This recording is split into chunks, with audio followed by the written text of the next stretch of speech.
Selamat pagi Ibu Bapak dan Saudara kasih Tuhan. Salam sejahtera.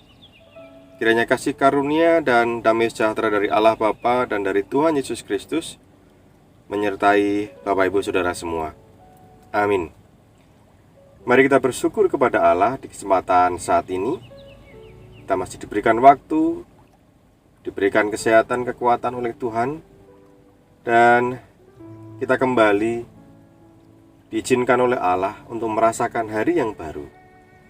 Terlebih lagi, kita mesti bersyukur bahwa Allah masih memberikan berkat-berkat dalam kehidupan kita. Mari Ibu Bapak dan Saudara kasih Tuhan, kita menaikkan syukur kepada Allah di dalam doa. Mari kita berdoa. Kami bersyukur kepadamu ya Bapa, Allah yang penuh kasih, yang tidak pernah meninggalkan kami, yang dengan penuh kasih setia menjaga, merawat, memelihara kami, dan dengan limpahan berkat-berkat-Mu, Engkau nyatakan pemeliharaan dalam kehidupan kami hari lepas hari. Terima kasih ya Allah. Terima kasih untuk kesehatan dan kekuatan yang masih kami rasakan di hari ini. Dan pada kesempatan saat ini ya Tuhan, kami bersama mengarahkan hati kepadamu dan bersama-sama ingin mendengarkan, merenungkan sapaan firman-Mu. Bersabdalah ya Tuhan, kami siap untuk mendengarkan. Amin. Ibu, Bapak, dan Saudara dikasih Tuhan, pembacaan firman pagi ini dari Injil Lukas 13 ayat 8 dan 9. Lukas 13 ayat 8 dan 9 yang demikian. Jawab orang itu, Tuan, biarkanlah dia tumbuh tahun ini lagi. Aku akan mencangkul tanah sekelilingnya dan memberi pupuk kepadanya. Mungkin tahun depan ia berbuah. Jika tidak, tebanglah dia.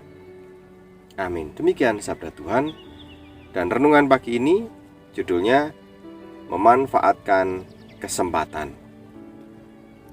Bapak, Ibu, dan Saudara yang dikasih Tuhan, ketika kita diberi suatu tugas atau tanggung jawab dan kita mengerjakannya, namun yang kita kerjakan tidak sesuai dengan yang diharapkan atau yang diperintahkan, atau bahkan mungkin kita melakukan kesalahan dan kegagalan, bagaimana rasanya? Tentu kecewa, tentu sedih.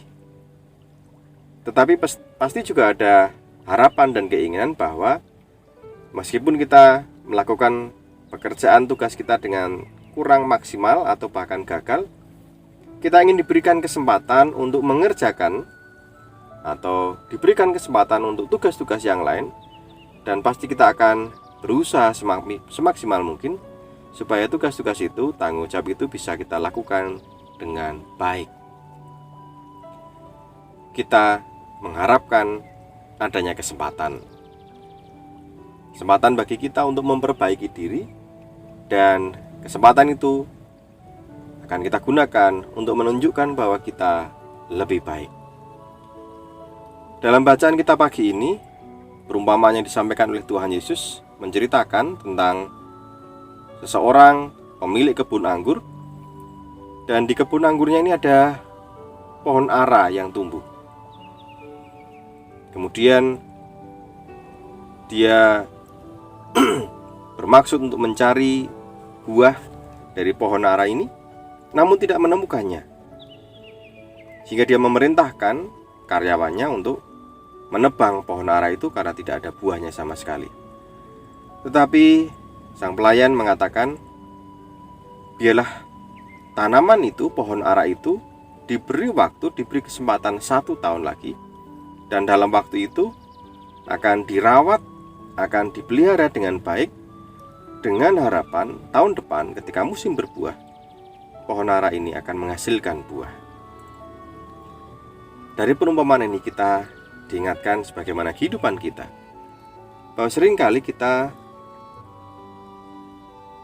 menemukan kondisi yang tidak sesuai dengan harapan kita, atau kita melakukan hal-hal yang tidak sesuai dengan harapan, sehingga kita berharap ada kesempatan kedua atau bahkan kesempatan-kesempatan berikutnya, supaya kita bisa mengulanginya, dalam arti mengulangi untuk memperbaiki diri.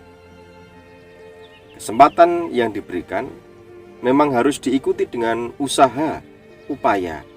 Seperti dalam bacaan tadi, 1 tahun waktu yang diberikan akan diikuti dengan pemeliharaan, upaya perawatan yang lebih baik lagi supaya tanaman pohon ara ini menghasilkan buah. Demikian juga dalam kehidupan kita, Bapak Ibu Saudara. Sesungguhnya Tuhan senantiasa memberikan kesempatan kepada kita. Setiap pagi kita masih diberikan kesempatan untuk bangun, merasakan kehidupan baru, merasakan berkat-berkat Tuhan, merasakan kekuatan yang dari Tuhan. Dan sesungguhnya itu adalah kesempatan yang Tuhan beri dalam kehidupan kita. Kesempatan untuk apa? Tentu saja kesempatan bukan untuk melakukan kesalahan-kesalahan yang baru atau mengulang kesalahan-kesalahan yang lalu. Tetapi ini adalah kesempatan bagi setiap kita untuk dari hari ke hari, dari waktu ke waktu, kita belajar untuk memperbaiki diri. Belajar untuk menjadi semakin baik, sebagaimana pohon ara yang diharapkan di waktu berikutnya, di musim buah berikutnya, menghasilkan buah yang bisa dinikmati. Demikianlah hidup kita. Setiap hari Tuhan memberikan kesempatan. Dan mari kita gunakan, kita manfaatkan kesempatan yang Tuhan berikan ini untuk menata diri semakin baik, untuk memperbaiki diri, melakukan hal-hal yang lebih baik, dan lebih baik lagi. Sehingga dari hari ke hari, dari waktu ke waktu, hidup kita menghasilkan buah. Dan jika sewaktu-waktu Sang Empunya kehidupan, Tuhan sendiri, ingin mendapatkan buah dari hidup kita, maka Tuhan akan menemukannya dengan mudah. Mari Bapak Ibu Saudara, hari ini adalah juga kesempatan yang Tuhan berikan. Kita manfaatkan dengan mengupayakan diri hidup lebih baik lagi bagi kemuliaan nama Tuhan dan menjadi berkat buat sesama. Tuhan memberkati. Amin.